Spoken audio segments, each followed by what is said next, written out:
We are in Martinsburg, West Virginia. West Virginia. Yeah. So first of all, share with me what it's like to be homeless here. I'm from Portland, Oregon. Well, here's a lot of resources. The churches take care of us. Mainly, addition, I've noticed, I've been to 48 states. It's pretty much the same everywhere I go. So for here, there's a lot more resources because in Parkersburg, you got churches, but no one's willing to help. I choose to be homeless because I want to work something for myself. And what you're saying is because there's such an abundance of resources, this is what's attracting people to this community. Exactly. But like you see, Hagerstown, Baltimore, New Jersey, New York, they're all coming here. But that's a bad thing. Yeah, the more crime's coming. That's why I'm trying to cut down that crime. I'm like one of your vigilantes. You know, I just go around night and just be like, don't do that. Or I'm like, don't do that. Well, you make a good point. Offering services is compassionate, but if it's too much, it becomes almost a dependency. Exactly.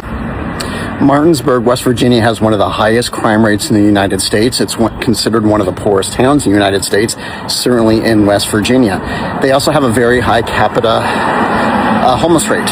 Now, every single homeless person I've spoken to the last couple days, every single one admits there are too many services here and it attracts homeless from all other states. And they're frustrated because a lot of the homeless I spoke to are locals and said this is actually hurting us. And so according to one homeless guy, there's 44 churches in this pretty small community that hands out stuff, multiple nonprofits, and just such an abundance of services. And apparently word on the street is with a 200-mile radius, come to this town for services, and that is a problem. This is what there's that fine line you're never supposed to cross between being helpful and compassionate and being enabling, which then eventually leads to dependency. I'm from a poverty state.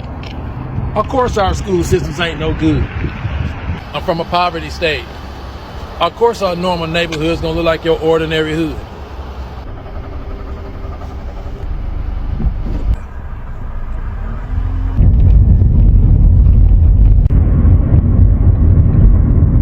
In a poverty state, we turn our whole entire shopping centers just to have nothing to build behind.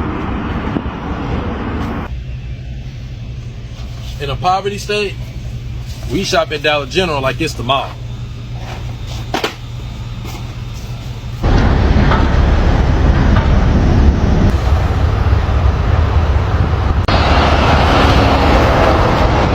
In a poverty state, either you're gonna be a truck driver, work fast food 9 to 5, or work at the paper mill. Appalachia isn't just fighting poverty. We're fighting investors developing land, raising rent, and calling it revitalization. Meanwhile, the people that built this place can't afford to stay. Rural America is probably the scariest place to be in America, and it's not even any offense to them, but I've been in places in rural America where they don't have schools, and the only jobs they have are Amazon warehouses. So the only line of employment you could possibly have, the only movement you could have in this area is be born and go work at Amazon, and that's your whole life. There's no other opportunity. The best thing you could get out of it is like going and making some internet money somehow, and that's really terrifying to me. Like, these communities are being underserviced in so many ways. It scares me because no one ever really talks about them, because people only want to talk about the small town America that is like low-key more like middle town America. There is very, very rural parts of America, and these people are being underserviced in a massive way, in a huge way. And I think the worst part about it is that I've seen ads that are targeted to lie to these people to get them to fight against their own interests. And I fear that if they're underserved in education, they might not know or understand that they're being lied to, because honestly, a lot of educated people don't even understand. Something the average middle-class American does not understand is how incredibly violent poverty is. I'm talking about the emotional, spiritual, and physical violence of having to work near constantly just to be able to stay in survival mode. What that does to a person. I find it so insane that in rural southern communities that are literally just waiting to die. I mean, there's the poverty is out of control in these communities. Social services don't exist. Help doesn't exist. That they still vote for Republicans. You know, they see no material change in their life. They probably complain about their life, but yet they go and vote Republican. And the Republicans pacify them with religion. Don't worry, it'll get better. Don't worry, we're praying to God, it'll get better. They don't even expect anything from these politicians. So many people living in America right now, in any part of America whatsoever that you are, have really come out in masses to say their mind.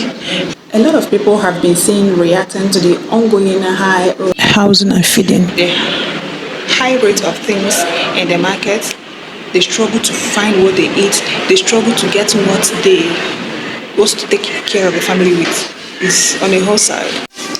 Truth is that the high cost of living in the United States of America right now is on the high side. The white Americans are reacting. The cost of living there is so high that a lot of people can barely feed. A lot of people can barely pay for their house rent. A lot of people can barely, the commonest of it all is the basic amenities. Your shelter, your feeding, your clothing. A lot of people cannot afford it anymore.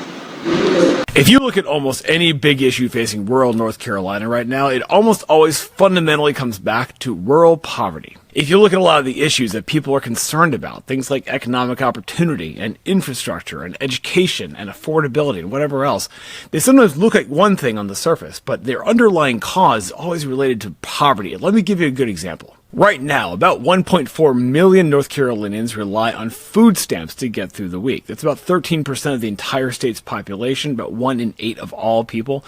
About 40% of those, or 580,000 of them, are kids. 3 million people in North Carolina rely on Medicaid, the federal government's healthcare program for vulnerable people. 3 million is around 1 in 4 of all people in North Carolina, and roughly half of them are kids. Now, people hear these numbers and they usually have one of two responses. The first is like, wow, there's a lot of need in our state. I'm glad these programs exist. The other is, wow, there's too many people on welfare in North Carolina. How do we get them off? Now, I'll tell you something. I don't disagree with that second statement. The 3 million on Medicaid, 1.4 million so poor they have to rely on food stamps in a nation as wealthy as ours is way too many. It's a disgrace, especially that so many of North Carolina's children live in poverty. But the problem is not that they are on food stamps or Medicaid. The problem is that they are so poor that they need food stamps or Medicaid in the first place. And this is very disproportionately a rural problem. Now take a look at this. This is a map of North Carolina counties by the proportion of residents who rely on food stamps. Cleveland County,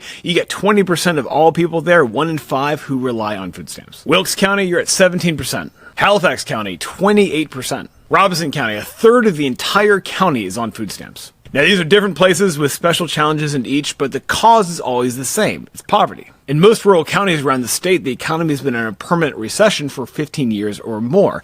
The economies are shrinking, people are leaving, there are no jobs, and the future is just really dim. Politicians in Raleigh love to brag about how great our state is for business, but all the growth they talk about is all going to Charlotte and Raleigh. If North Carolina's economy is really so great, why is a quarter of Columbus County on food stamps? The reason is because our leaders in the state legislature have been failing us for years. Every budget, every law, every choice about our future and where to invest our resources as a state comes from our state legislature. So if we don't like what we've gotten, they're the ones to answer for it. If we are proud of who we are and where we come from, then what do we do about politicians who make us poorer and weaker and smaller? Elections give us the power to decide the future that we want, but it's up to us to use them. Like, poverty in Mississippi is definitely nowhere near the same as poverty anywhere else. I'm talking about the small little towns in Mississippi where it ain't nothing but shacks.